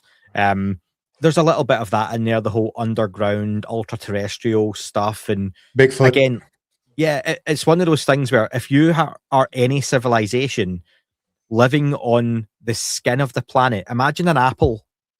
And if you were shrunk down, I watched Honey, I Shrunk the Kids today with my kids, again, for the first time in years. And if you hold up an apple and say, okay, I'm going to shrink you down, where's the safest place to live on the apple? It's not on the skin. That's where you're exposed to all the elements, all the things that could come. Somebody could smack it with their hand You could throw rocks at it. The safest place to be is inside the apple. So again, living on the skin of the planet is not the most sensible place to live. As much as the weather's nice, the temperature's nice, etc., you're exposed to all the elements, volatile weather, any kind of climate change, if people are into that kind of stuff, the flat earthers, all that kind of thing. No, I'm not against climate change, folks. I'm just not going into it. But, you're exposed to so much. It's better and safer to live under the ground because you are more protected. So why wouldn't other things do that? But yeah, That's true. So a shadow biome, if I'm not mistaken, that's something that it's something Wakanda. that what? I always think Wakanda, Black Panther. Why? Oh, okay, like that. cool. That for me is the whole shadow biome thing. But I thought it was something that it develops in a certain environment, but doesn't share any other traits of any other living thing in that world. Isn't that what a shadow biome is? To me, it's sort of like a different reality, even like a different realm that other organisms live in that we can't see and we don't interact with. That's what it. But a biome is a thing. Isn't a biome like a cell or like a living thing? I thought it was sort of like a field of sorts. That's how I understood it. Maybe I'm wrong. Look it up. I flippantly throw out the Wakanda thing, okay? But I also imagine everyone knows what Wi-Fi is, okay? Wi-Fi is not the internet. Wi-Fi is a signal that the internet travels through. It transfers information. You can't see Wi-Fi, but it is everywhere, and it interacts with your phone devices. It gets interfered with. It's a big thing. It's like a mesh in your house usually. I always imagine there were entities or beings that lived in Wi-Fi. You can't see them, but they're there. It's physically affecting things. Like right now, there is Wi-Fi in this shed, but I can't see it and I can't interact with it. But it does have an impact and effect on things. That's the way I kind of imagine some of that stuff potentially, but I'm not intelligent enough to explain it. So a shadow biome and a shadow biosphere are similar. Refers to a hypothetical undiscovered microbial world on Earth, uses an alternative biochemistry that does not rely on standard DNA, RNA, or carbon protein rules, and lives unseen right next to known life in extreme niches like deep sea vents or frozen ice. I see. Antarctica, guys, come on. This is, come on. So it sort of is like a different reality, right? That we don't get to see. Yeah. Something that lives with us that we can't interact with, or we don't interact with. Whoa. Because we don't know it's there, maybe. Quantum world. It knows we're here and can perhaps some sort of life there can come through here. Sure. Or influence us too. Who knows? Yeah, perhaps. The shadow biome thing, someone's mentioned Gary Nolan claiming about there was a guy who was posting stuff online. I think he was South African and I can't remember the name of the channel. Someone might be able to throw it up. I looked at the guy's channel and I'm really sorry, but I saw nothing that looked interesting there whatsoever.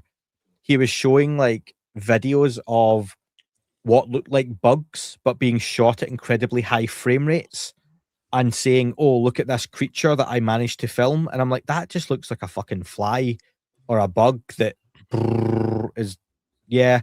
I saw nothing on that guy's channel that it was alluding to. So unless people had access to some other stuff, whatever that was based off of, and I mean nothing at all, took my fancy. Enough that I saw the guy's stuff and was like, there's nothing for me here to talk to him about. Guys, we have breaking news. Hold on. Is it good? Good breaking news? It's something that I heard was probably common. I don't know if you guys saw this joint clip of David Grusch, Dylan Borland, Matthew Brown, Jeff Nucitelli. There's James Fox presented the Matthew Brown clip over the weekend.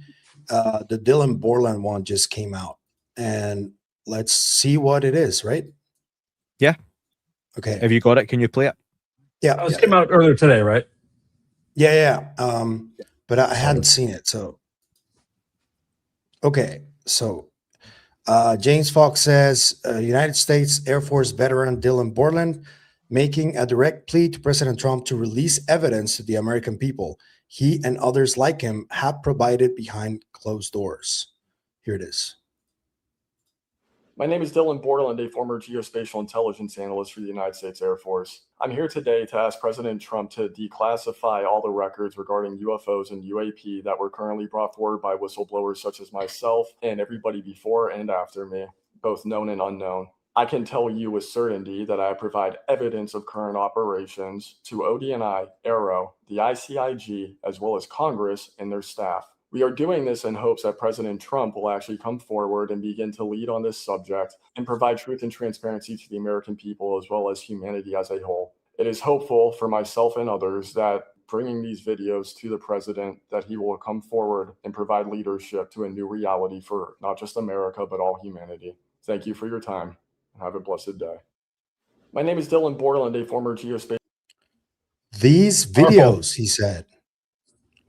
Oh, so so he has knowledge of specific videos. Do you think that this will probably follow up with some kind of official request from, I don't know, Burleson, Luna, somebody like that? That'd be cool. I imagine those requests have already happened. Oh. That's based on nothing. I just assume that those conversations and requests have already been made. Yeah. I hope stuff like that's already been made. Again, this isn't too dissimilar to my point about age of disclosure, where if this stuff's having to be put out publicly, are they expecting Trump and Miller and Vance to be on X and going, oh, look, here's some whistleblower videos? Surely these conversations are already happening for the sake of these guys. Also, I think we've seen in this administration and the last one too, that pressure to release things from the public doesn't always translate to things being pressured and released. Look at the Epstein stuff, the pressure that's been put on this administration to release information on that, and just absolutely nothing. Nothing. Yeah. So at least I think we're getting more movement on this topic than we are that, which is still reassuring. But yeah, the pleas don't mean that something's going to happen, but they are nice to see, and they do feel pretty powerful. Man. Oh, man. And it feels like just before the midterms, who knows what else we're going to see. It's going to get crazy. Did you hear, again, what Sheehan said when I spoke to him? And it's one that was, he got a little political at the end of the podcast, okay? A little. Which is difficult for a lot of folks. Yeah, just mildly.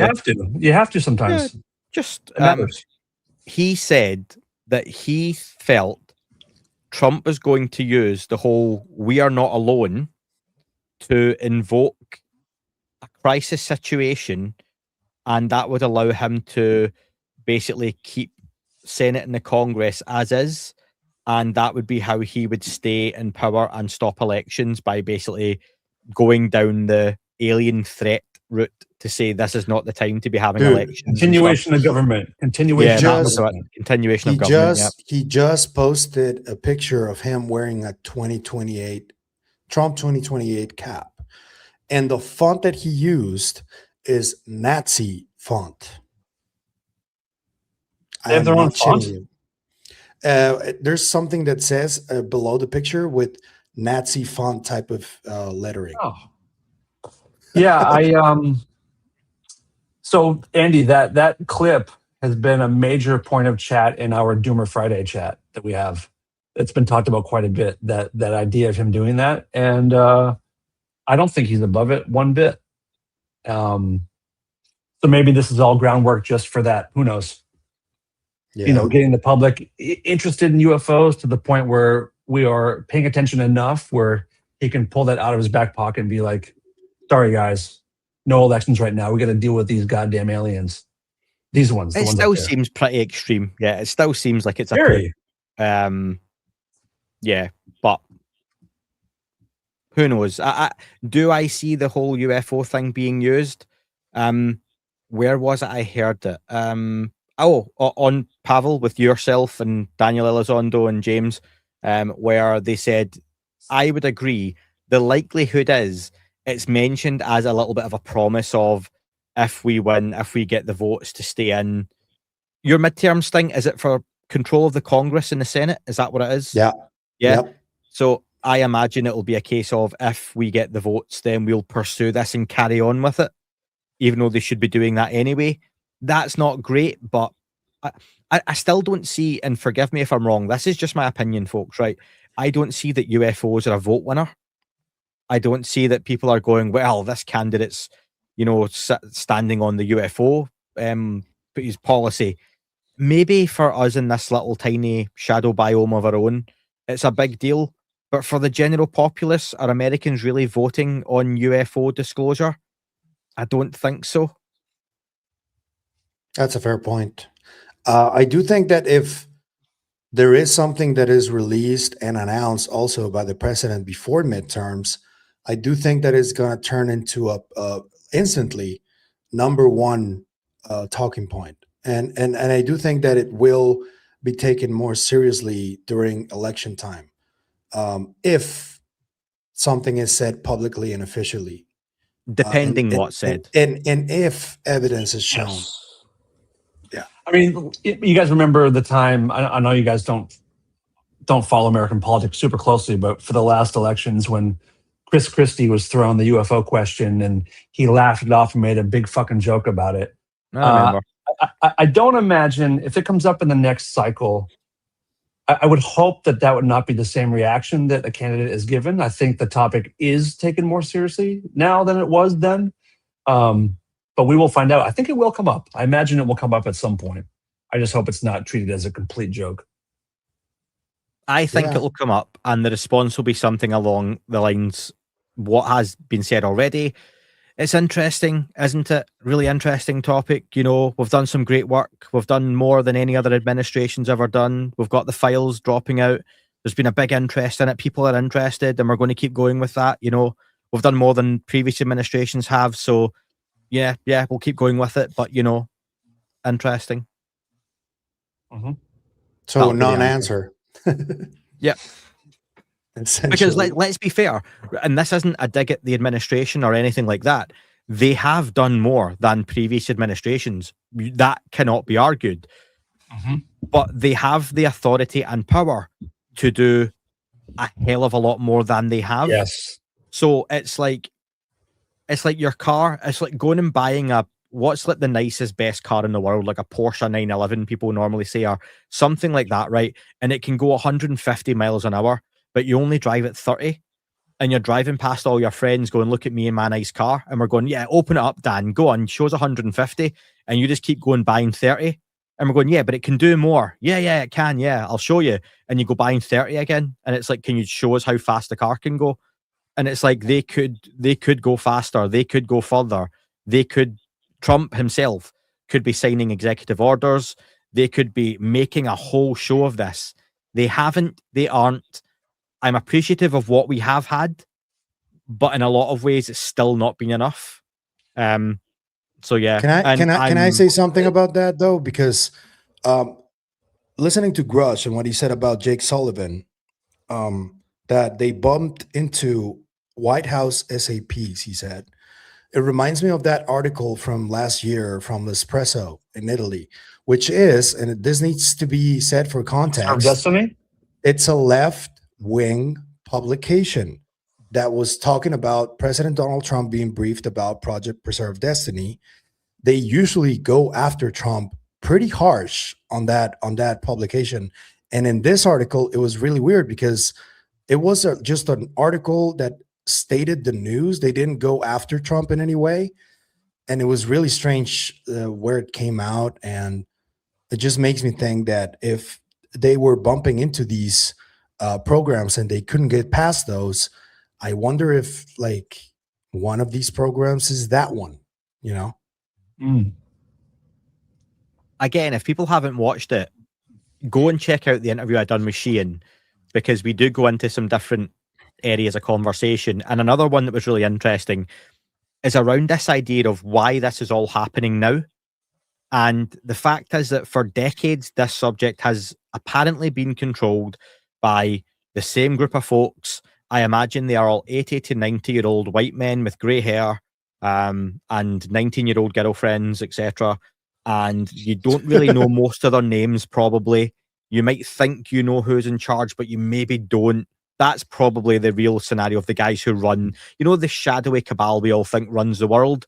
Those guys, they're literally dying out. And the people that are going to replace them at the heads of those tables and those positions are jostling for position. And in those times is the whole where there's opportunity and chaos. So is it just the fact that you've got Dan and Pavel vying for Andy's seat, who's died off from that position at 97 years old? And maybe Pavel's a little more open to some kind of disclosure than Dan.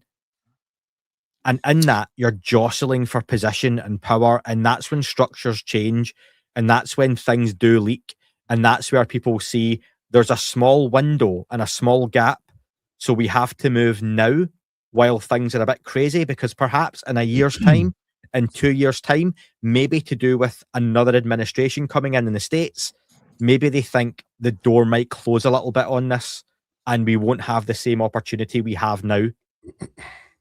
I would think that some of those people that are like up there in age, and just to name a few, Bobby Ray Inman is probably one of those based on his credentials, and he's really, really old. I think the Bush Jr. probably is read into just because of his father. He's been on, I think it was Jimmy Kimmel, and he was like, I'm telling you nothing. And it seems like he knows way more than he leads on. He was also part of Skull and Bones, that secret society. That also needs to be put into play of all of this, the whole occult side of things and secret societies aspect of it. And yeah, it makes sense what you just said, that there seems to be some kind of struggle at the very top, and we don't know what's going to come out of it really, but it's sort of similar of something that was discussed in my conversation with James and Daniel in the early 90s, when the Soviet Union was like completely like deorganized. There was a lot of opportunity there, and that's probably one of the reasons why George Knapp did go there, and he brought back some stuff that is valuable. I think that something a little similar is happening right now with this topic, based on what you just said, Andy. The old guard is sort of dying out. Yeah, and it's time for people to take in different positions and move about, and organizational restructures, and even within the private aerospace companies and wings of government, people are moving on, and you just get new ways of thinking, new ideas. And as much as you might want like for like to come in, someone comes in and goes, yeah, I've been, and what was it? It's that whole generational, your son's son takes over. So the guy who started the Roswell cover-ups, and their son comes in, and their son, but maybe just down the line, someone goes, actually, I'm all in on 90% of what we've done, but maybe this could change. Maybe, and that's just through lived experience and opinion, that something changes. And it's just that little bit of, what was it in the Matilda movie, where, the tiniest, something makes the mightiest creak, all that kind of stuff. And it's just enough for something to change. Here's a crazy thought, though, because one of the oldest families is the Mellon family. Perhaps Chris Mellon inherited that, and he wanted to go a different way to what they were doing. Maybe that's why he is doing what he's doing, right? What is he doing? Trying to. Is he? Anymore? I don't know. I also feel like when it comes to politics, I just want to add on what you guys are saying, is that I think a lot of people get into politics with the hope of actually being able to make some changes and do good. I think the intentions are probably good from the beginning. But it's my understanding too, is that once you get there, you kind of are told pretty quickly, like, oh, just so you know, you don't really run anything. You don't really make decisions. You kind of like are the head spokesperson for kind of what other people decide. Obviously, a president has more powers than any kind of civilian, but I don't think they have as much power as they think.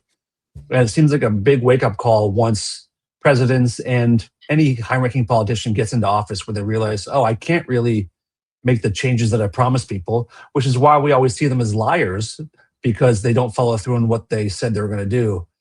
I don't think they're often allowed to. So when you're asking like why Trump hasn't like done more, maybe he literally can't. Although nothing stops him from just going to a microphone and saying, "By the way, I know this is all real." Like he could say that at any point. But yeah, I don't think he has as much say as we would like to hope. And when you get to the highest levels of politics, it's pretty clear that at a certain level, the only thing that exists is corruption, and if you're not part of it, sure, you're against it, and therefore you cannot be in those conversations and meetings. And it happens in my country. It happens very overtly. And it's like I have an uncle that was killed by cartels from Sonora because of that, because he was a cop and he just didn't want to play along with that level of corruption. And they were like, okay, so you can't be here. And it happens at the highest levels. And I wouldn't be surprised if it also happens at the highest levels in American politics. Because when I was growing up, I always thought when I crossed the border to the United States, I was like, oh, everybody respects the traffic laws and all that, and it's all really well organized. And I was like, oh, this seems like a really legit, like legal country, like really cool. They respect everything, and as you grow up, you just learn that there is corruption, but it's just at the highest levels, like that. Yeah. And here in my country, which is a third world country, it happens on all levels. Yeah. And again, with the UFO topic with Trump too, and it can't help but get a little political. And I'm not a fan of the guy, but I appreciate what he has let out so far. But this administration doesn't seem to do a whole lot just for the sake of transparency, just to be cool and just to inform the people. There's always some reason for it, some kind of self-beneficial reason. So I'm really trying to figure out what the angle is for releasing UFO stuff, besides Trump's investment in plasma companies and stuff like that. That seems very strange. There has to be some kind of money angle, I think, for him and his friends, that they are even allowing any of it to come out. So maybe just to boost stocks in the future. I don't know. Maybe is it then that people, again, with that whole, normally with any normal political administration, and again, I'm speaking for people in the United States here when I'm not a US citizen, but hey ho, when you had like the Obamas, the Bushes, all that kind of stuff, it was normal politics. So if you wanted to get something done a little out of the ordinary, it wasn't going to happen because it's not the done thing. Then all of a sudden, you've got this different administration in its second term where things aren't being done the same way. And there is cracks in various places where actually we can get something done here. And this goes back to my point of, is there a window where people who are pro-disclosure have went, we didn't get Hillary, who was uniquely into this topic. What we do have is a guy who isn't, and he has said himself, he's not that interested in the topic. So almost that combination of disinterest, but also being able to play on that and be like, there are advantages and benefits to you and companies and friends. You don't even have to give a shit, Donald. Just let us do this thing over here and it doesn't impact you. And what you're seeing now then are the whistleblowers coming forward and playing to the ego to say, this is huge for you. This is defining. This is legacy making.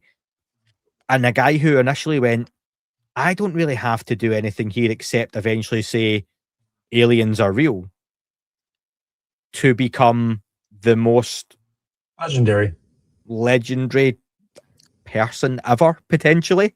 You will cement a legacy there. So that's just a situation that is, for me, pretty realistic. And it's just, again, born out of a little bit of chaos, a little bit of disorder, a little bit of disinterest, and people seeing the opportunity to go. Because imagine, I don't think politics in the US will ever go back to the way it was. I think this has changed the political playing field and what people can. Good yeah, and bad. for good and for Mostly bad. bad. Yeah. Like, in the UK, our political system's so boring. Everyone's boring. The politics is boring. The guy we've got in just now, Andy Burnham, just watching him trying to be a normal guy is a little awkward at times and, you know, be the everyman. But I appreciate the attempt he's making at it, right? But just knowing that if in the United States in 2028, you did get another straight-laced politician, one of my favorite things is Futurama, where you've got Jack Johnson and John Jackson, and it's two sides of the same coin. They're just saying the same boring stuff. If you go back to that normal political arena, is it then more difficult to approach a normal politician and a normal administration and go, by the way, with the last guy, we were doing this UFO thing, and they go, whoa, whoa, whoa, whoa. Have you seen the state of things? We have to fix this and this and this. Your UFO stuff can go in the back burner, and it just takes multiple levels of a step back. So they maybe do see this is the window, this is the time. Maybe that's why the whole 2027 thing has been a thing. Not that something's coming, just that literally that is the window, that is the final year to get done what they want to do. And that's the time that they go full on balls to the wall. That makes sense to me. I have no doubt in my mind that he will say something, do some kind of address if he survives to the point of being able to make that claim. I think Or he will even no on the doubt. way out. Trump seems to me the kind of guy who on the way out, say things go as normal, he finishes his Throw a term, hand grenade for the new and guy. you've got the next guy coming in, and Trump goes, you know, I could have told you about the aliens, and you can imagine him on the podium doing that thing where he looks at the teleprompter and then goes, time to ad-lib Donald, and he does the whole, actually, you know what, maybe there is something, aliens, maybe they are here, maybe they're not aliens, you know, I've found out a lot of things that they're actually on, and he just goes off on one, and the next guy's there going, fuck. Mic drop. Yeah. Yeah. Very possible. That could absolutely happen. Just to be petty. Yeah. Yeah. Would you be against it? No, I wouldn't. I mean, I don't care. I mean, I do care who says it. I've said this many times before. Like growing up, I had a very romantic idea of what disclosure would look like. It would be the Bill Pullman kind of speech and just like a beautiful uniting moment for humanity where we all get on the same page. But now I'm very, very positive it's not going to be that. So at this point, I think we should just take whatever we can get from whoever we can get, make sense of it, and move on as best we can together and with future leaders and people in the public and teachers and professors. But let's just take what we can get and go. I told Shane, Dan, when I spoke to him and he went off on one on Trump, and I went, look, regardless whether you like him, hate him, or something in between, it doesn't matter, because you're not going to have an adverse effect. And maybe this is me being a little bleak on the outlook, but we won't influence this decision. The people won't. This is happening at higher levels. This is happening in the background. This is a Cold War going on between intelligence agencies, private contractors, scientists that are still missing, and all of the above, these whistleblowers and stuff. If it's going to happen, whether you like the person who says it or not, you will then just have to deal with it from there. And that's that. I said that to Shane, where I went, because he was very much, you know, Trump can't be the guy. And I was like, Danny, you don't get to make that decision. Yeah. He can give his opinion on it, but he doesn't make the call. Yeah. Yep. Man, we've been on for 2 hours. I want to thank the 1,927 people in here. If you can, give out a like, share the content if you like it, so it can reach more people. But anything you guys might want to add, so we can cut it here. And what are you expecting for this week? If you have any, hopes for something that may happen. Can I just say 2,000 people with nothing better to do on a Monday is absolutely tragic than listen to us. So I think folks should have a real long look in the mirror, and just, next week, come on, find something better to do. If not, we'll be here. So yeah, but thank you everyone who did check it out. Make sure you've liked, shared, and all that kind of stuff. Afterwards, it might let you hype if you go on and like it then, and hype's a new thing, so that would be much appreciated. On that, we didn't touch on any of the people who donated and stuff like that, and can I just mention those, because I feel really bad that people have parted with their hard-earned money when everyone's skint. David had said a slightly modified mantra from Stone Cold Steve Austin: don't trust everyone. Cheers, David. Some idiot from Others From Another Mother podcast gifted 5 That UFO memberships. Boo to them. Loser. Yeah, Loser. absolute loser. Clearly, That show sucks so bad. Yeah, utter woke nonsense. Cheers, mate. Thanks, Dan. You're welcome. Dana donated 10 joules, whatever these joules are these days, and said dog wrestler. No idea. What the fuck is going on? That might just be a thing that gets, because Dana also donated 2 joules and said sparkles, and then said silver star. Mighty Rog or Mighty Rag or Mighty Rog or whatever my site's going gave donation. And David has too much money and donated again to say the Bigelow interviews are very good and enlightening as to what he wants to discuss. He really does want to discuss. He does not want to discuss the material transfer issue. That's correct. Gajanan Gaj, who is in India, donated 200. I believe that'll be rupees, which I think is 4 cents. Said aliens did brain surgery on no, it's not 4 cents. I've been watching a Scottish guy called Hugh Abroad who goes around a lot of different countries and buys stuff, and he's been buying stuff in rupees and all that kind of stuff, so greatly appreciated. Recommended someone for an interview there for you, Pavel, so that was greatly appreciated. I've worked with a lot of folks from India the last couple of years for various reasons, and yeah, and a few other folks. Fucking hell, man. Mississippi IAN, 250 joules, and Marriott Abat was a member. So thank you, everyone. Laughing Disco? What the hell is that? Look at us. 250 joyous. We're not down with the cool kids who understand what all this stuff means. But it's greatly appreciated from my end. Thank you, guys. Thank you. And this week, I'm meant to have a reasonably big interview this weekend, and I'm still waiting on a guy getting back to me again, but he's really few and far between. So I'll wait until I get him to confirm it. But he gave me a date, so it's not Neil deGrasse Tyson, folks. So more well known in the UFO community. But yeah, Dan, are you still solving crimes right now? Solving crimes, always, dude. I'm a crime solver. It's what I do. No, I'm actually today. I have a day off today in beautiful Virginia Beach, Virginia. Nice view of the ocean today. I'll be doing some sky watching tonight. Thank you guys for letting me pop on for a few minutes today. I missed these talks tremendously, and I love that you guys are doing these Monday streams. It's very cool. You guys are a good match. A cute couple, I'll say. What are you expecting for this week, Dan, if anything? I have learned to stop expecting or anticipating anything.